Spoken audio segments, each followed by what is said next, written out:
आज हम आगे चर्चा करने वाले हैं। कल हम लोग वैद्युत आवेशता क्षेत्र के बारे में पढ़े थे। क्लास 12 का ये टॉपिक है, जिनमें हम लोग वैद्युत आवेश क्या होता है उसके बारे में जान चुके थे। तो आज आपका नया टॉपिक है वैद्युत आवेश का संरक्षण। इसको समझने से पहले कुछ आवेश के अन्नमात्रक दिए गए हैं और कुछ एसआई मात्रक होते हैं और कुछ सीजीएस मात्रक होते हैं, उनको हम लोग समझते हैं होता क्या है। ठीक है, तो कापी पेन लेकर साथ में बैठिए।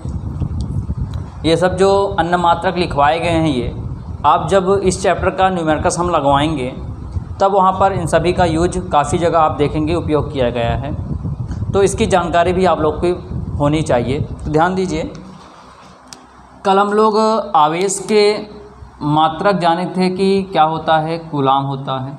तो ये जो कूलाम होता है ये एसआई पद्धति में, यानी जो अपने यहाँ जो पद्धति लॉन्च हुई थी, यानी एसआई पद्धति, क्योंकि ये क्लास 11 का टॉपिक है, एसआई पद्धति, सीजीएस पद्धति, एमकेएस पद्धति। तो एसआई पद्धति में आवेश के मात्रक को हम लोग कूलाम कहते हैं। ठीक है, तो सीजीएस पद्धति में क्या कहते हैं, स्टेट कूलाम कहा जाता है। ठीक है, सीजीएस पद्धति में हम लोग क्या बोलते हैं, स्टेट कूलाम कहते हैं।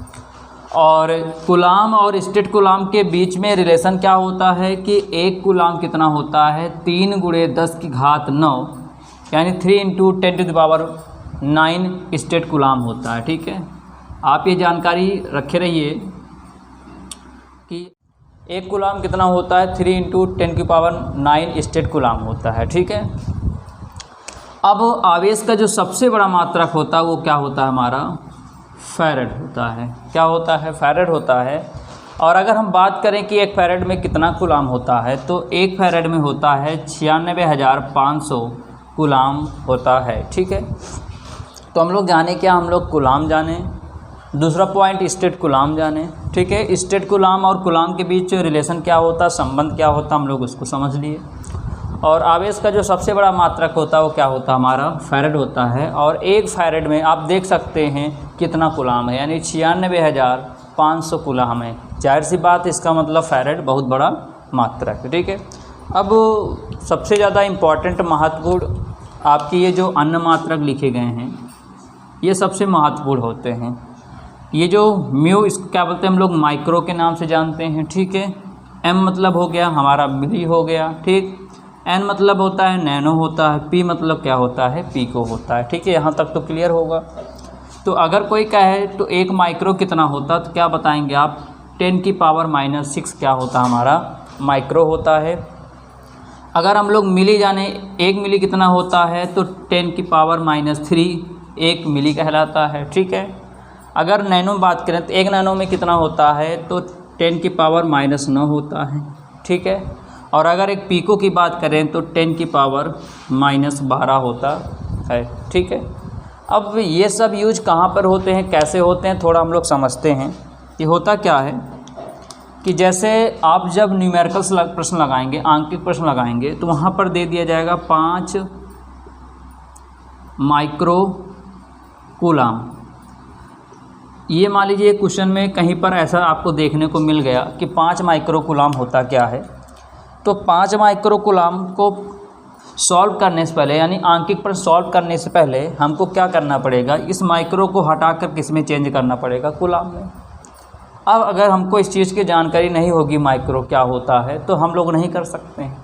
लेकिन यहाँ पर आपको अभी बताया गया कि एक माइक्रो कितना होता है, 10⁻⁻6 होता है। तो इसमें क्या कीजिए, 5 इंटू केवल 10⁻⁻6 से इंटू कर देंगे तो क्या हो जाएगा, माइक्रोस हट गया, क्या बन जाएगा, हमारा कूलाम बन जाएगा। ठीक है, जैसे यहाँ पर दे दिया गया है 2 इंटू 10⁻⁻2 माइक्रो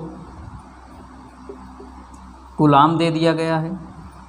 तो होता ये क्या कि माइक्रो है, इसको माइक्रो से हटाकर किस में करना है, कूलाम में करना है। तो 2 × 10⁻⁻2, इसमें किससे मल्टीप्लाई करा देंगे, 10⁻⁻6 से, और ये क्या बन जाएगा, हमारा कूलाम बन जाएगा। अब इसको सॉल्व कर सकते हैं, 2 × यहाँ पर 10 है, 10 यहाँ भी, दोनों का आधार सेम है। जब आधार सेम होता है तो घातें आपस में क्या होती हैं, जुड़ जाती हैं, यानी -2 -6 माइनस कितना हो जाएगा, 8 कूलाम होगा। तो उम्मीद करते हैं ये आपको मात्रक समझ में आए होंगे। ठीक है, अब हम आते हैं अपने मेन टॉपिक पर, जो आज के सेशन में, आज के क्लास में आपको पढ़ाना है, जिसका नाम है वैद्युत आवेश का संरक्षण। ठीक है, चलते हैं डियर स्टूडेंट्स, बात करते हैं वैद्युत आवेश का संरक्षण। पहले तो इसकी मीनिंग को हम लोग समझते हैं, ये है क्या। ठीक है, इसकी मीनिंग को हम लोग बात करते हैं क्या।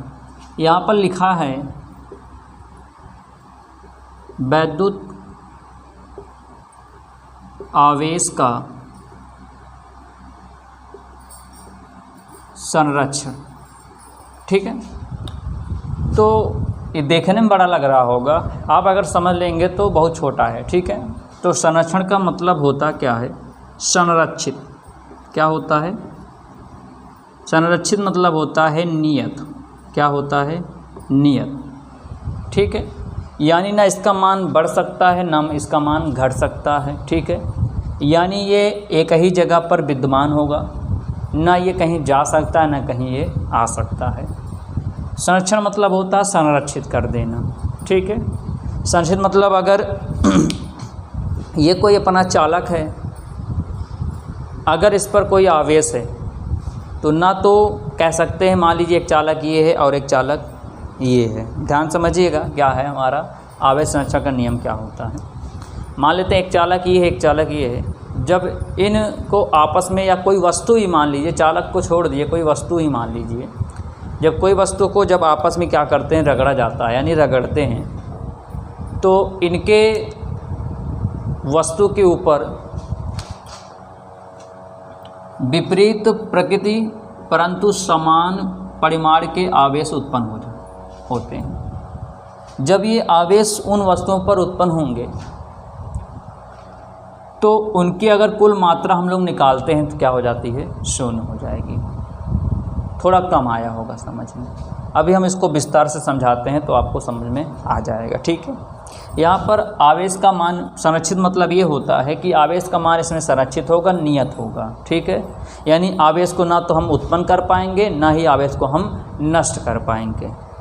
यानी आवेश को ना तो उत्पन्न किया जा सकता है और ना ही नष्ट किया जा सकता है। यही हमारा क्या कहलाता है, वैद्युत आवेश का संरक्षण कहलाता है। अब इसकी अगर हम लोग डिटेल में डिफिनेशन समझे तो क्या होता है, चलिए देखते हैं होता क्या है। मान लीजिए मेरे पास एक वस्तु है, एक वस्तु ये है और दूसरी वस्तु ये है।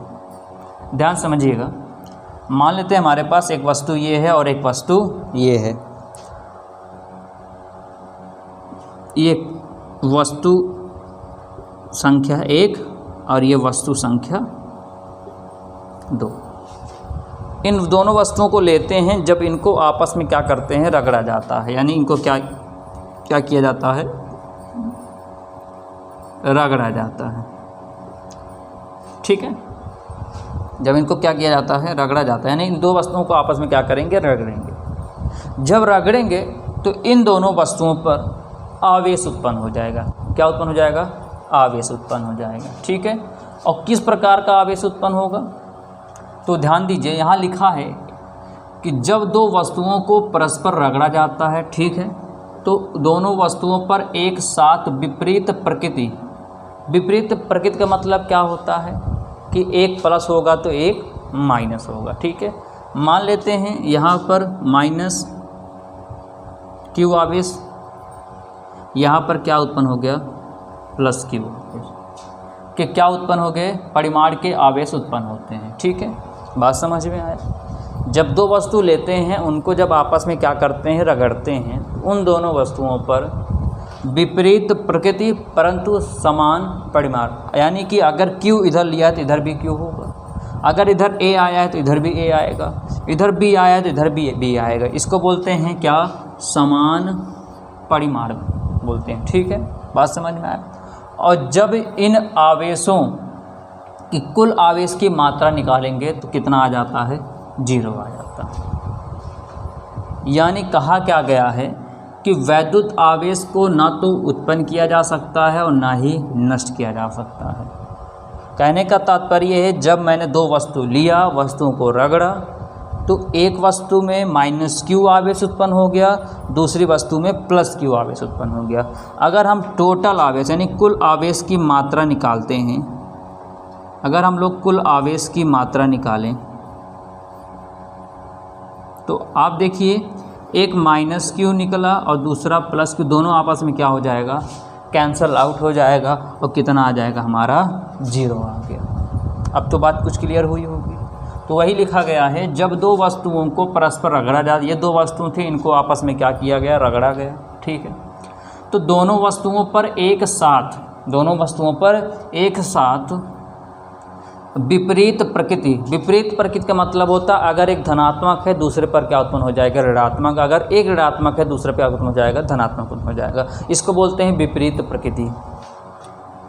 परंतु समान परिमाण अभी मैंने जस्ट आपको बताया कि अगर हमारे पास ये और ये दो वस्तुएं हैं, जब इनको आपस में ऐसे रगड़ेंगे, ठीक है, इनको रगड़ा जाएगा, तो एक वस्तु पर माइनस और एक वस्तु पर प्लस।